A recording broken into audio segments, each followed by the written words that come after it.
Bird, Kobe Bryant, and all the other bigs included, not named Bill Russell or Kareem Abdul-Jabbar. That includes Wilt Chamberlain, Shaquille O'Neal, everybody.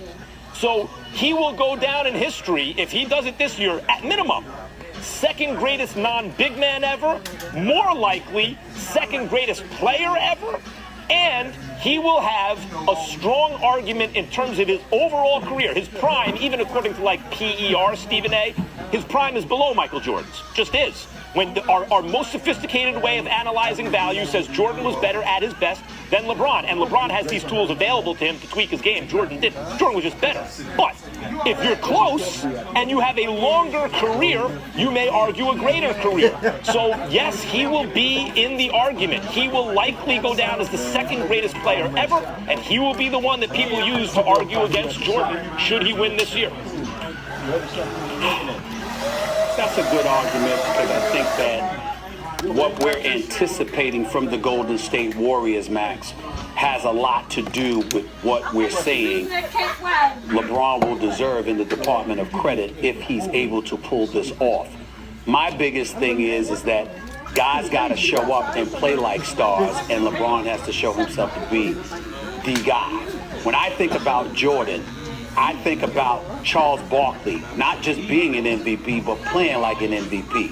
He just ran into Jordan, and it appeared to be a bit too much. And we could say that about a lot of people that Jordan has gone against in the years.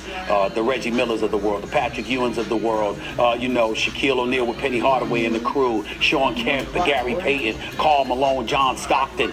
And you knew that the only reason they were not champions is because Jordan was standing in the way, and you knew what he was going to do. So it's a combination of LeBron performing combined with Golden State performing, but it's just too much because you ran across LeBron, as opposed to dudes getting injured, as opposed to dudes playing sorry, missing shots they normally wouldn't miss, choking under pressure and all of this other stuff. It takes that adversary being elite in order for you to be even more appreciated for how elite you are. And especially when it applies to LeBron, because as great as he is, as phenomenal of a talent as he is, and the fact that he deserves to be on the Mount Rushmore, the fact that he stacked the deck to some degree in Miami, then stacked the deck again to some degree in Cleveland, is the kind of stuff that people are going to look at to try and knock that down, because they believe he's trying to manipulate and ultimately control a narrative that lends itself towards that kind of thing. And they're going to say, hey, that's a way of He didn't have Jerry Krause to stack the deck for him, or Jerry West to stack the deck for him, or Red Auerbach to stack the deck for him. Look, the Shaq Penny Magic, the Peyton Kemp, Stockton, Jazz, those were all great teams, and Jordan, they were no match for Michael Jordan when he had a crew. Now, even the bad boy Pistons, back-to-back champs, the only reason they won that second one is Pippen couldn't play Game 7. And by the way, that was a pre-prime first All-Star game.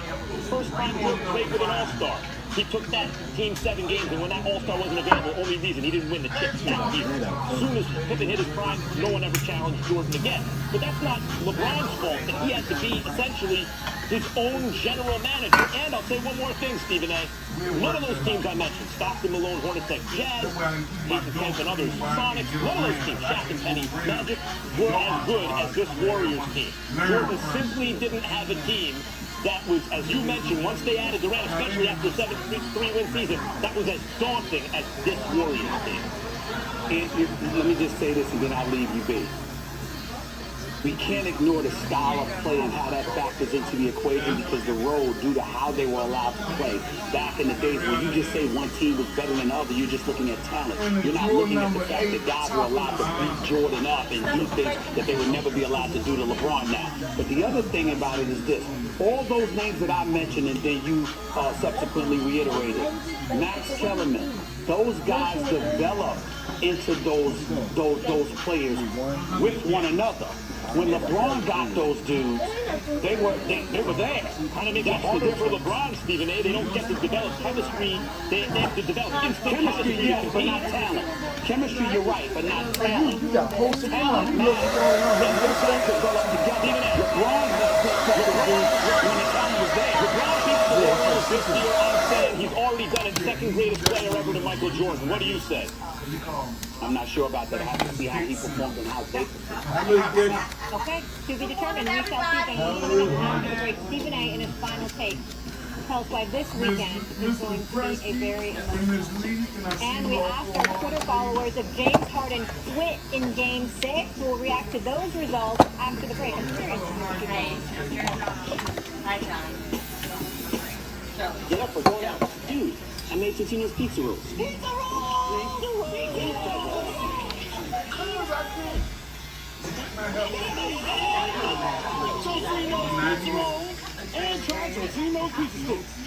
Chris? Trey. Trey. What Bush is known for? What are you known for? All the shit. Shot bad with speed. Nope.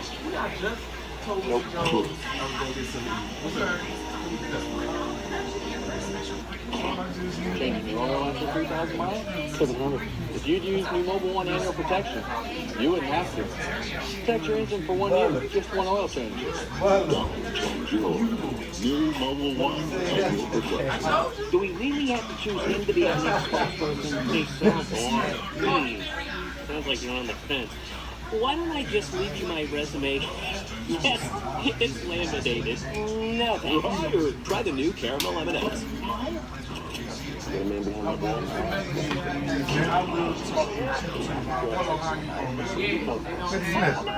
They're gonna get to eat on that.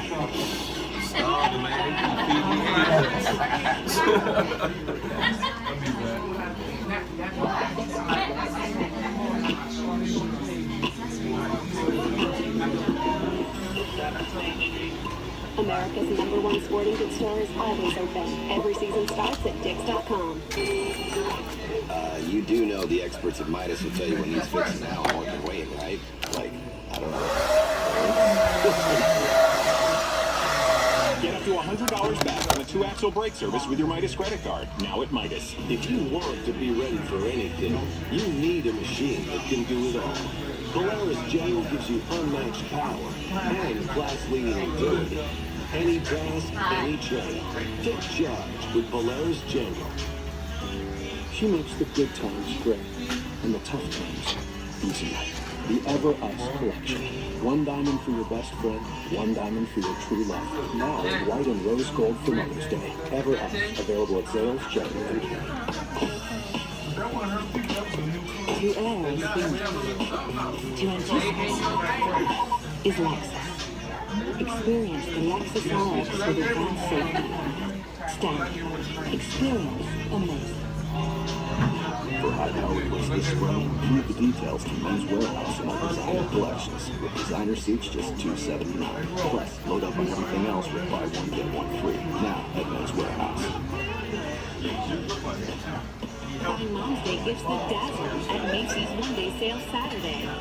14-karat gold chain, 70% off. Diamond bracelet, 60% off. And a 3/4 karat total weight Effie diamond ring, $999. Macy's One-Day Sale.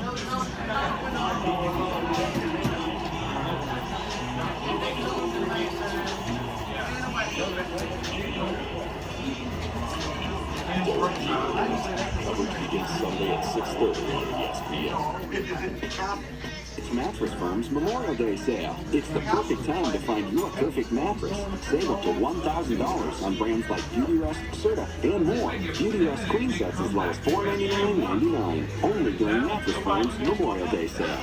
When the time means it's time to go places, and you're going to love your new Rav4. It's perfect for really getting us out there.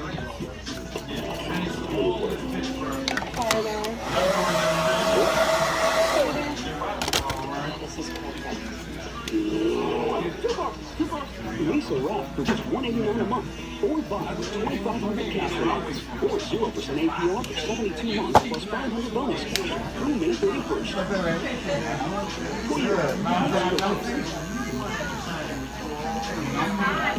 Look like you got it.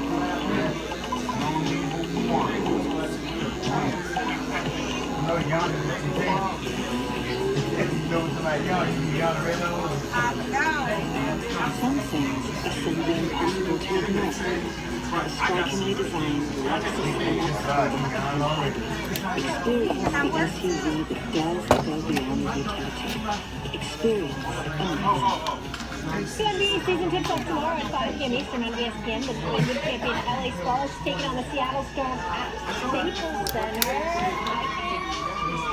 Tonight at 8, Game 6 of the Eastern Conference Semis, the Celtics look to close out the Wizards.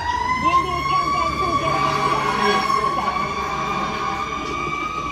It has been a nightmare game for James Harden. This is as bad as I've seen before. Bad pass stolen by Mills.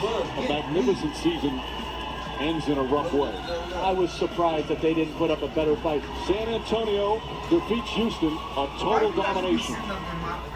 When it counted, James Harden came up small, 2 of 11 shots last night, 6 turnovers as the Rockets got eliminated. We asked you guys on Twitter, did Harden quit? 75% of you saying yes, he did. Max, are you on board with the majority?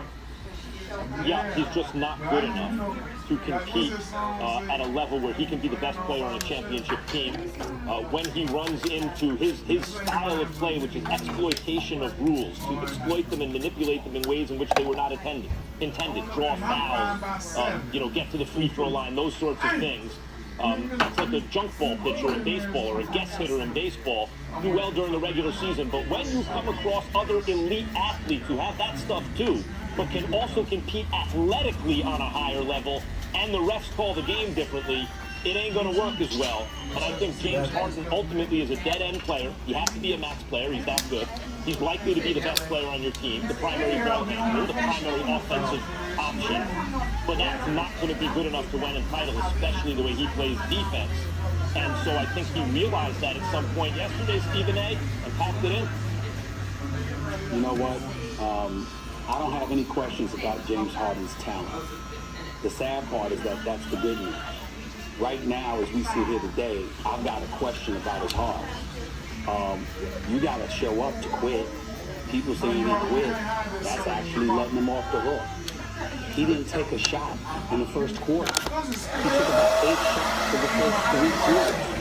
There was no aggression, there was no fervor, there was no urgency attached to it. It was an elimination game, and he was nowhere to be found.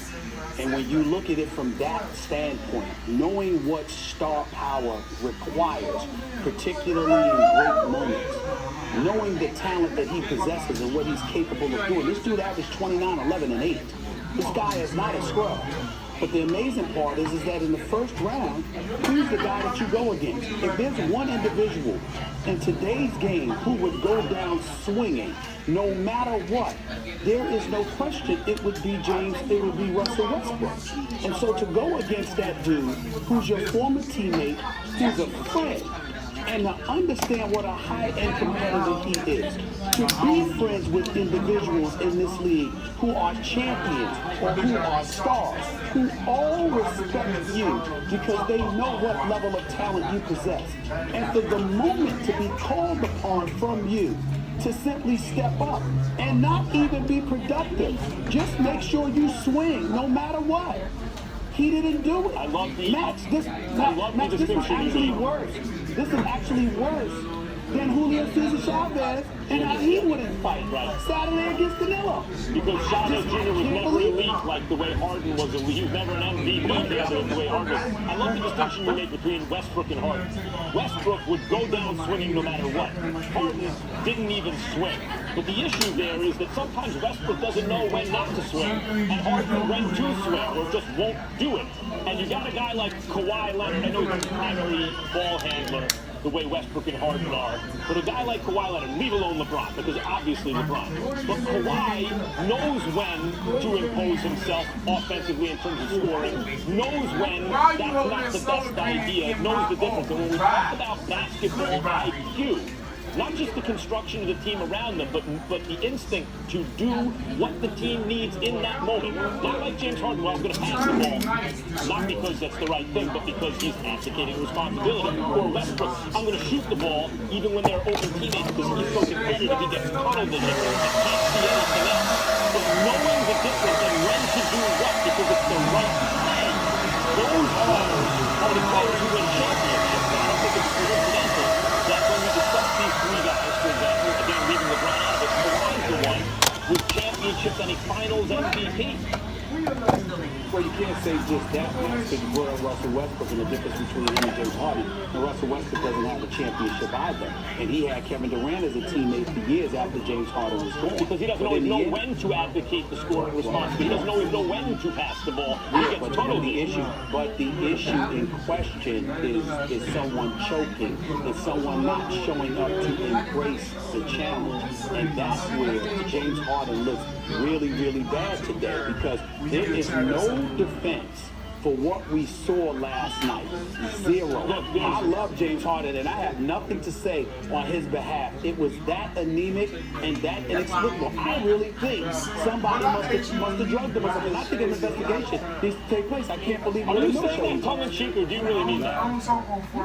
Part of me really means it. I think something happened to him. I think something happened to him. I don't mean it literally like literally something in his. I don't mean it literally like something in his drink or something like that. But I'm like, I don't know whether it was something personal, it was an argument with the coach or a teammate. Stephen A. Or Was it coincidental that as a something was wrong. sixth man in Oklahoma City, the same thing happened in a final? There's a different situation, as you pointed out. It's a different situation because of the role he had on that team. When you compared to the talk role he has on about this choking, I think it's very simple. What do you normally do? Now that establishes who you are, your identity, the baseline of who you are. According to you, that wasn't the truth. I said that you were Russell Westbrook many times. Now the pressure is ratcheted up. Or do you stay the same level of effectiveness? You go down if you go up, and get worse if you get better. Russell Westbrook has usually gotten a little worse because he's trying so hard, he wants it so bad. Harden, as you say, the kind of athletic crime he committed yesterday was that he got worse because he seemed to not be trying too hard. Getting worse because you're trying too hard. And of course, the well goes to be questioned to at least stay the same or maybe even get better. Good television after the game too, gentlemen. He went straight to the club. I think we refer to that as the club in Houston. After his team was eliminated. Stephen A., what's your reaction to that? That's a very, very bad look. From a highly intelligent individual, you should know better. Not only do you lose, but you have people exiting the premises in the third quarter because the effort was embarrassingly short compared to what they have grown accustomed to. Knowing this in Houston, the way you perform, the center, you go turn around and you go out, and you're seen out partying. I mean, that is an incredibly bad look. That's an awful look. Not the worst look. James Harden. Not the worst look. The person who took out their phone to record that video. I might agree with you, but could you let that man live with that? I agree with that. I agree with that. I agree with that. Of course. Listen, I'm quite sure he's got a bar on his house. Drown your sorrows there. Not an hour or two after that performance. That's the kind of performance you need to be hiding from the public, not being in the public. Yes, he was hiding on the court and then in the public afterwards. Should have been reversed. I think it's to hide somewhere else. So, but just to be clear, I'm being totally receptive. The video you just saw was him at a club, regular club, and after that he was Oh, a double header. A night double header. The after party. All right. Meanwhile, we're going to another series here. No Kawhi, no problem. Greg Popovich and the Spurs blow out the Rockets in Houston by 39 points. Top the lead to the game that resting the stars during the season allowed the bench guys to get more playing time and gain confidence. What does it tell you about that? He's a benefit of the NBA. He's such a great coach. And think of how many excuses the Spurs could have had without Tony Parker and then without Kawhi Leonard. This Rockets team was an explosive offensive team, but Popovich went right at James Harden defensively. Put him in the pick and roll right from the beginning with Jonathan Simmons. Talk about a hungry player. Just an incredible story, Jonathan Simmons, and he did a great job. And Popovich, as usual, going into this series, I said, this is the coaching matchup, the rematch, Popovich-D'Antoni. Popovich, as usual, out-coached D'Antoni. D'Antoni revolutionized basketball by fully exploiting the new rules, no hand-checking, and the defensive zone, and the three-point shots and all that. He pushed it toward its logical conclusion, just get a lot of high 95% chopped up as quickly as possible. But if that's what you do, and then you don't make an adjustment, when you're the original, and then there's derivatives all over the place of the original, everyone starts to copy you, and you don't adjust, and they start to figure out how to defend you, then it's just a parlor trick. You're not a great genius, you innovated, but then you didn't do anything else. Stephen A., as Lupe Fiasco said, did you improve on the design? Did you do something new? D'Antoni did, but that was all he did. And now he's just doubling down on that, whereas Popovich took a lot of the principles that D'Antoni showed to be successful and refined them, and also added elements of the triangle, and he's posting guys up, and his team do play defense. And the Houston Rockets were out-coached. D'Antoni was out-coached by the greatest coach of this generation. Well, we could talk about it being out-coached, and that would be accurate, but I think the important point to point out about Mike D'Antoni in comparison to Greg Popovich is that Greg Popovich does a phenomenal job of protecting his players and guarding their health just as much as he demands they perform when they have good health. In the case of Mike D'Antoni, defense is not a priority, and then number two, neither does it appear to be protecting the players. You knew, Max, when he was in LA, that last month before Kobe went down with that Achilles, he ran Kobe into the ground. You had James Harden playing not just 43 minutes in Game 5, but every possession the ball was in his hands. He got no reprieve, no relief whatsoever. So yeah, we can hold James Harden accountable, and nobody is trying to escape that reality on a day like today. And we can't ignore the great job that D'Antoni did this year. But in the end, people want to play for Popovich because it's freestyle and you enjoy it. They want to play for Greg Popovich. They want to play for D'Antoni. They want to play for Popovich because they want to win and they want to be protected. When Pau Gasol held the ball too long and it resulted in their loss, Popovich got right in his face, sat him on the bench. The same thing he used to do to Duncan. No one's above the rules on that team. Everyone gets treated the same. Everyone's in line. We'll do the third gentleman because I want to have time for Stephen A's final take. A very emotional weekend ahead for him and his whole team right now. You are so disrespectful. He is going to fall off a cliff. They're wrong. I don't give a damn what they agree with. We all have challenges, life, experience, no one from that reality. From the time we wake up in the morning, there's always something. Job, family, friends, obligations. That derails our quest for peace, love, and tranquility long before we even go to bed. The truth be told, of all the challenges I've personally faced in my life, none have been greater in attempting to put into words the gravity and magnitude of what my mother means to me. I've cried many times.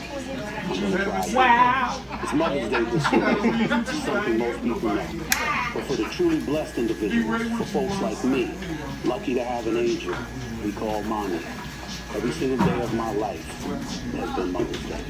While most like me can wax poetically about our mothers, no doubt highlighting numerous specifics to illuminate her significance, allow me to be the latest.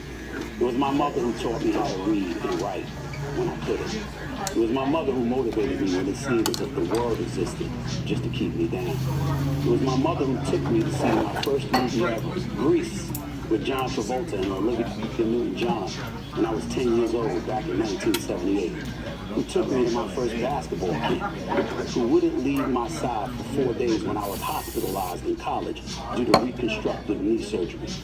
It was my mother, Janet Smith, who's battling cancer right now, who rarely spoke words of love, yet somehow, some way, managed to show how much she loved me every single day, while working 16 hours a day, 7 days a week, with 1 week's vacation only, for more than 20 years. She is the reason why work never seems like work to me, why obstacles are destined to be overcome.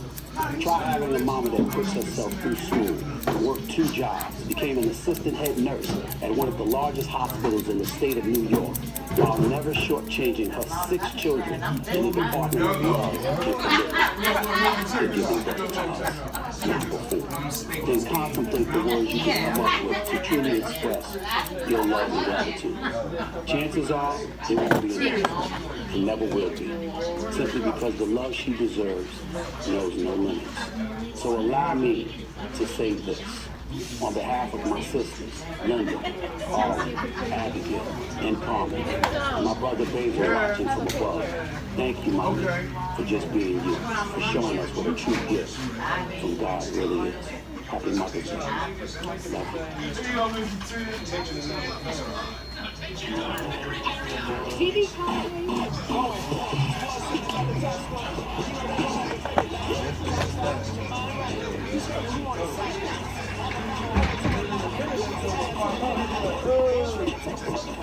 Squeeze from the thing.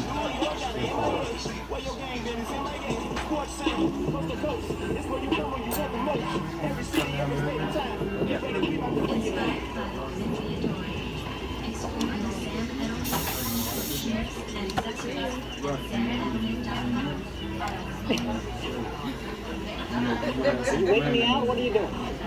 I'm waiting for the sequel to finish. We get very worried sometimes. I don't know. Am I supposed to be saying something else? Wait for the sequel. Director, somebody go. I'm sorry. I apologize. Hey, Fox, this ain't the Good afternoon, afternoon. David. There on the east. It's morning still here on the west. keep And my eye on, excited wow. because guess what? Just get down to my favorite time of the year. Basketball clearly top of my favorite sports. We're almost there as we hit the conference finals. We got one team that kind of didn't show up last night. Did you see that? Kind of, yeah. Because that was really disappointing for all those Houston Rocket fans. And then there's another team that's on the brink of getting knocked out of the postseason tonight, and that's the Wizards, who are hoping to reverse a bizarre trend, Kerry. Home teams are 0-10 when facing elimination this postseason. The games have not even been close. The Rockets' 39-point loss last night. You add that to this, and home teams have been outscored by an average of 16 per when facing elimination. The Wizards facing elimination tonight in D.C. We know it's at stake. We know it's not going to be easy. We got to come together. We got to be who we